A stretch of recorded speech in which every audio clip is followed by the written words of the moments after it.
This is my review of Black Panther Wakanda Forever, a movie that has a lot of emotion jam-packed in it, and I think in a great way. And I think this movie, from the cast and writers, do a great job of honoring Chadwick Boseman, and I'm really happy that the Marvel logo had T'Challa like they did with Stanley for Captain Marvel.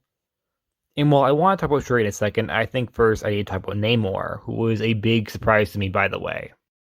Personally, I've always liked the character from the comics, but I was still surprised by the direction they took the character in, and I loved it. I love having the character in a more culturalist type of view, with the character also having some great wardrobe choices. And I also like the character is very old, being around for the 1500s. Well, I think the 1500s, that's what they said, right? 1500s? I could be wrong, but I'm pretty sure that's what they said. Which I think is a very, very big deal, the idea that this character's been around since then. I think it also fleshes out with the MCU a little bit more. And I love his little wings on his feet. I know that it's kind of silly, but honestly, I thought the movie made it work, and weirdly, it kind of made me like him a little bit more, because I felt like it weirdly gave him a little bit of a charming personality, that he looked threatening, but managed to make his little wings look threatening, but cute at the same time.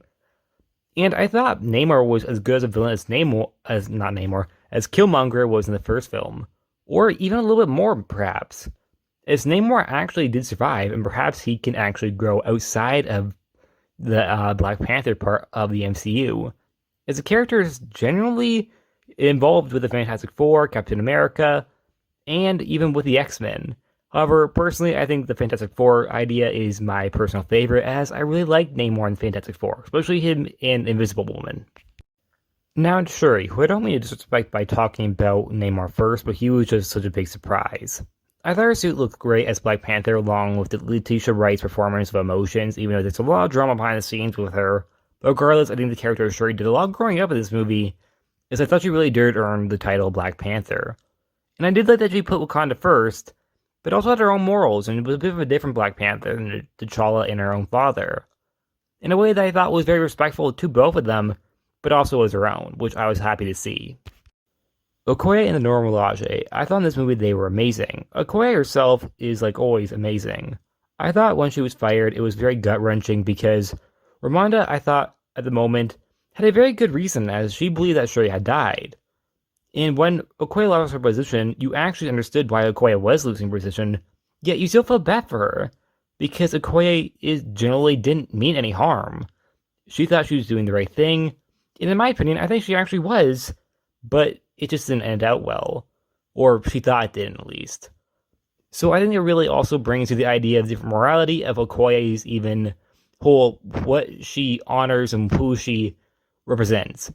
As in the first movie, they kind of brought that in with the idea that she represents T'Challa's idea of Wakanda. She doesn't represent Kilmonger. She even betrayed Kilmonger.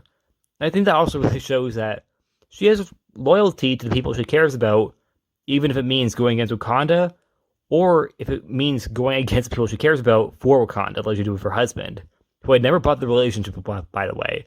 Fun fact, that actually was a last-second change, as the character was originally going to be lesbian, and they added that random husband for like a couple scenes. The Queen, who was also a very big surprise, as well. I thought she was okay in the first film. She wasn't really the character who popped on screen. It was Okoye and Shuri and Black Panther. But here, I thought she really did come into the role, and I think due to the fact that she was T'Challa's mother, she of course had a lot of emotional moments. And I couldn't believe she was killed off by Namor, and the fact that Shuri actually forgave Namor was huge to show how Shuri is growing to protect Wakanda over her own personal, issues. I mean, not issues, he did murder the Queen. Personally, I think the Queen in this movie was generally very much a understandable character, with when she fired Okoye, with how she reacts to her daughter, how she reacts to her son being, passing away. I think she just comes across as a very protective mother, but a very fierce one as well. And a fierce warrior. I thought she generally, came across as a very fierce woman, and who was willing to protect her children at any cost. Nakia and M'Baku. I thought both characters were great. I thought Nakia's reasoning for leaving Wakanda made sense. And M'Baku had some great scenes, and I thought both of them had some great wardrobe choices. I really like M'Baku's choice of the whole, white man-ape type situation. As a character from the comics does go by the name of Man-Ape, and I like that they had that whole, ape, whole, his armor, Well, you know what I'm talking about. I really like that whole like detail because I think it's very comic accurate, but also like making it modernized and not look stupid. And I think M'Baku in this movie also really shows why his character works in the MCU and not in the comics. Because the character in the comics has never really been much more than a joke character and a one-off villain.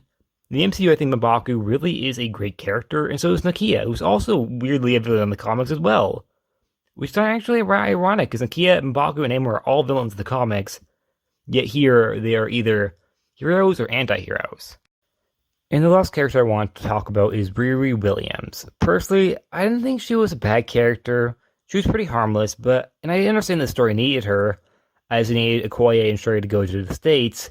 However, I felt like she kind of just didn't add much to the story. Instead, I feel like her screen time could have been given to maybe Shuri or Okoye, M'Baku, or Nakia, or really any other character.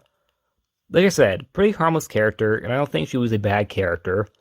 Although I wasn't a big fan of her armor at the end. Like, I was okay with it for this movie, but honestly, I feel like she can't wear that when she joins the Avengers because she would never hear the end of it. And that's it. Like always, please like, subscribe, and I'll see you guys next time. Bye.